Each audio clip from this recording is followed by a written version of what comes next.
We live in a time when humanity seems to have forgotten the measure of things, a time when simplicity has been treated as poverty, backwardness, or even failure, while greed has risen as the driving force of entire civilizations, crowned with luxury, shimmering on advertising screens, and sustained by the invisible sweat of those who have little.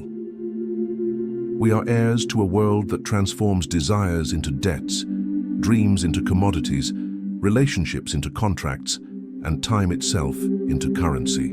The person who seeks simplicity is today seen as strange, almost an aberration in a culture that pushes them to consume not what they need, but what the market dictates, and that measures the value of a life by the size of their bank account or the brilliance of their ostentation. But simplicity, even stifled, has not died.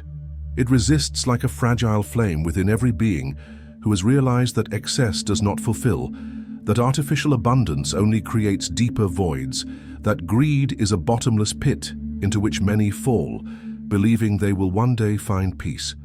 The criticism is not just moral, it is existential. Greed is a mechanism that devours humanity, while simplicity is the breath that restores to humanity the ability to live. But how did we get to this point? How is it possible that simplicity, so closely linked to ancestral wisdom, was reduced to a synonym for failure?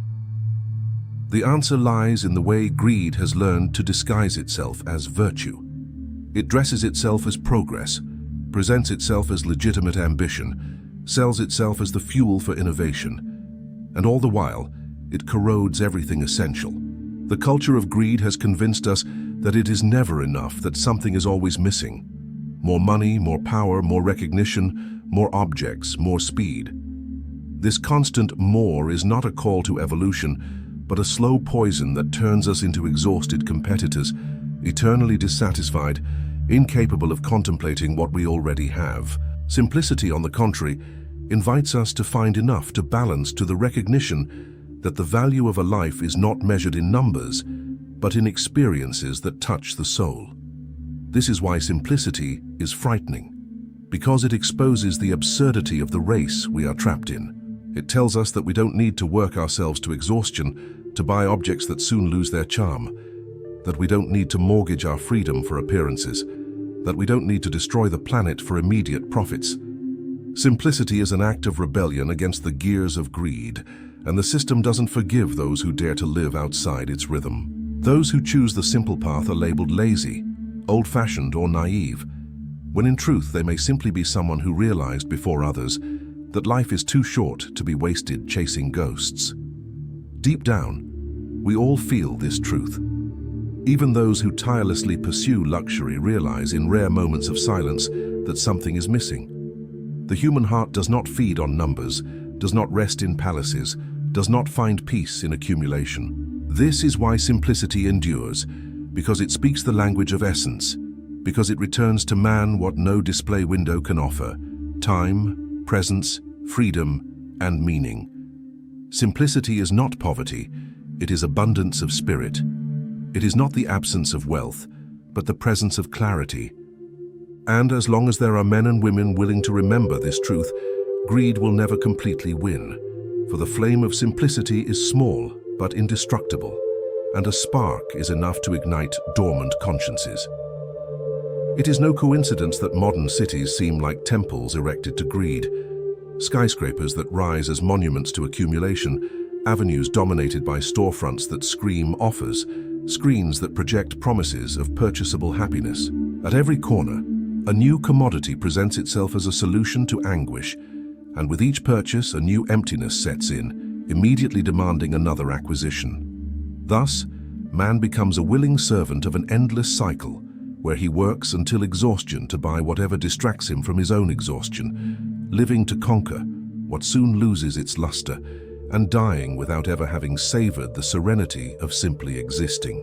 Simplicity in this scenario is revolutionary. It is not the denial of beauty or comfort, but the conscious act of not allowing oneself to be enslaved by the dictatorship of superfluity, of realizing that life is made of time and presence, not labels and numbers.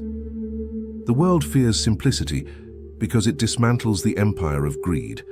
A simple man does not bow to the market, does not allow himself to be manipulated by false needs, does not measure himself by someone else's yardstick. And this is why simplicity is persecuted, ridiculed, and even criminalized in certain forms of living outside the system. Anyone who dares to go against this current soon realizes that simplicity is a political and cultural threat. In a society driven by the logic of incessant consumption, those who decide to live with less break the spell that sustains the mechanism. This is why more detached lifestyles, which reject excess and seek sufficiency, are viewed with suspicion, as if they were dangerous, as if they were an attack on the established order. And indeed, they are. The simple man denounces with his very existence the falsehood of the modern promise that happiness is for sale. He shows that it is possible to be satisfied without ostentation, that it is possible to live in peace without competition, that it is possible to find greatness in things that cost nothing. For the priests of the market, this is almost blasphemy. The streets lined with illuminated billboards do not shine by chance. They are prayers of greed, modern chants sung so that we do not forget to consume. They are invisible altars that transform desires into obligations, wants into debts. But simplicity breaks this spell because it teaches us to look at what we already have, to value what is essential, to realize that emptiness is not filled with more objects, but with more presence. A man who does not desire incessantly is a free man, and freedom frightens those who profit from slavery. This is why simplicity is revolutionary. It is the silent break with the cycle that devours. It does not mean refusing beauty or denying pleasure, but reclaiming the power to choose what truly matters. In a world where everything is manufactured to convince us we need more, being able to say, "This is enough," is an act of rebellion. Simplicity restores dignity to the human being because it reconnects us to what the market cannot sell. Time lived without haste, authentic connections, the calm that arises from enough.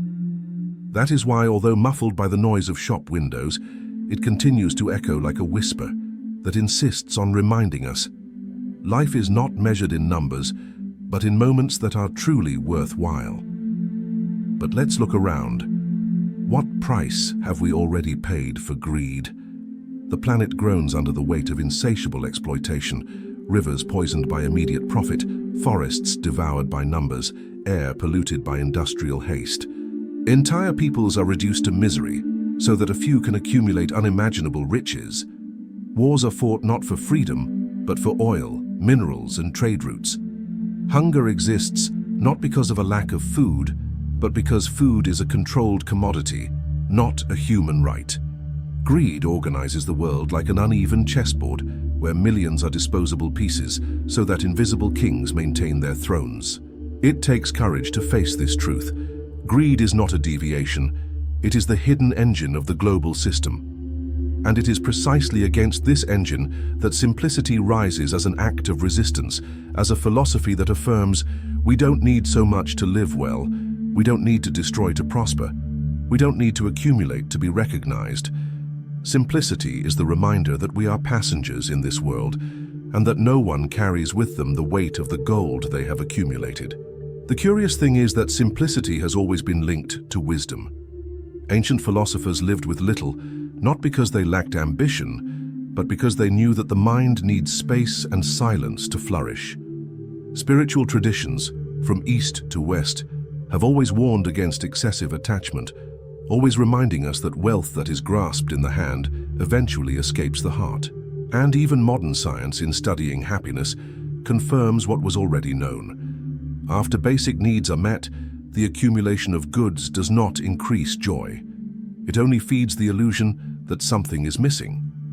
Simplicity is not a regression, it is timeless wisdom. But the culture of greed has mocked this, reinvented luxury as a virtue, transformed ostentation into an aspirational ideal, and corrupted the collective imagination with the idea that to be is to have, and that only those who display power have value. Thus, society runs a marathon with no finish line, and the more it runs, the further it moves away from itself. Simplicity is the invitation to step out of this race, to choose pause, to understand that life is not a competition, but an experience, And yet, even with all its symbolic and material violence, greed cannot completely kill simplicity. In every gesture of care, in every genuine encounter, in every shared silence, simplicity resurfaces as a reminder that humans were not made to be consumption machines. In forgotten villages, in humble homes, in smiles that don't need a camera to legitimize themselves, simplicity still reigns. And even in big cities, amidst the gears of capital, there are those who dare to slow down, to cultivate vegetable gardens on balconies, to exchange things instead of buying them, to walk instead of running. Simplicity is subversive because it breaks the spell of manufactured scarcity. It says, we already have enough. It is true that the essential has always been within our reach, that true abundance is not measured in coins, but in freedom. And this is the greatest affront to the system of greed, because a simple people is an uncontrollable people. They do not go into debt, they do not enslave themselves, they do not bow to the imposed rhythm. Simplicity is, therefore, the seed of liberation. Therefore, the battle between simplicity and greed is not just individual, it is collective. It is the battle for the future of our societies and the planet itself. If we continue to worship greed as the supreme goddess, we will reap only ruins, we will live among the ashes of burned forests, we will breathe the air of inhumane factories, we will be governed by algorithms that measure our every breath and transform even our emotions into merchandise. But if we have the courage to reclaim simplicity, we will open space for community life, for the rebuilding of bonds, for respecting the natural rhythm of the earth. The choice is not between luxury and poverty, as they would have us believe, but between delirium and lucidity, between prison and freedom, between golden chains and invisible wings. Simplicity is the reminder that we are merely pilgrims in this world, and that nothing we accumulate will have meaning if we forget the essential, living with dignity, sharing, caring, and leaving something better than we found it. And this choice is urgent, for greed has become more than an individual vice. It is an organized system, an invisible machine that dictates ways of life, that reconfigures cities, that destroys entire ecosystems in the name of numbers projected on cold stock market screens. Greed is not content with enough. It always demands more extraction, more production, more exploitation. It transforms the world into a resource depository and people into disposable cogs. Therefore, resisting greed is not just a personal gesture of self-control, but a political and civilizing act. Reclaiming simplicity means disarming the logic that reduces us to consumers. It means remembering that we are citizens, neighbors, caretakers, children of the earth. When a community rediscovers simplicity, the impact spreads like waves. The pace slows, bonds are strengthened, and a sense of belonging returns. A person's worth is no longer measured by what they display, but by their ability to share, to cooperate, to be present. This change is revolutionary because it shakes the very foundation of the economy of greed, which depends on permanent dissatisfaction. A simple society is a more just society because it distributes, because it respects, because it doesn't devour tomorrow in the name of today. Simplicity restores to humanity what greed has stolen: time. Time to live, to contemplate, to love. Greed promises us freedom, but delivers invisible chains, debts that suffocate, endless hours, and anxiety that is never resolved.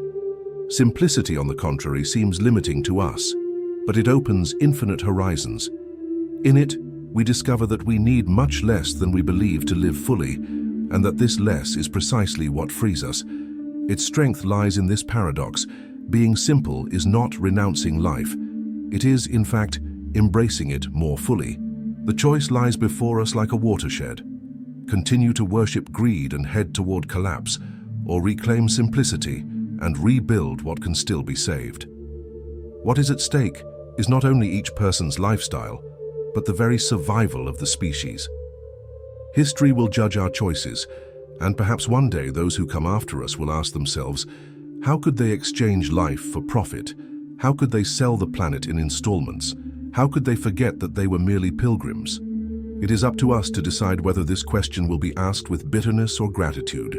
And so, faced with this empire of greed that surrounds us, we must raise our voices and say, enough is enough. The true revolution will not come from weapons, but from consciousness. It will not come from excess, but from renunciation. It will not come from the race, but from pause. We must relearn simplicity not as misery, but as greatness, not as deprivation, but as abundance, not as loss, but as liberation. Because only in simplicity does man rediscover himself.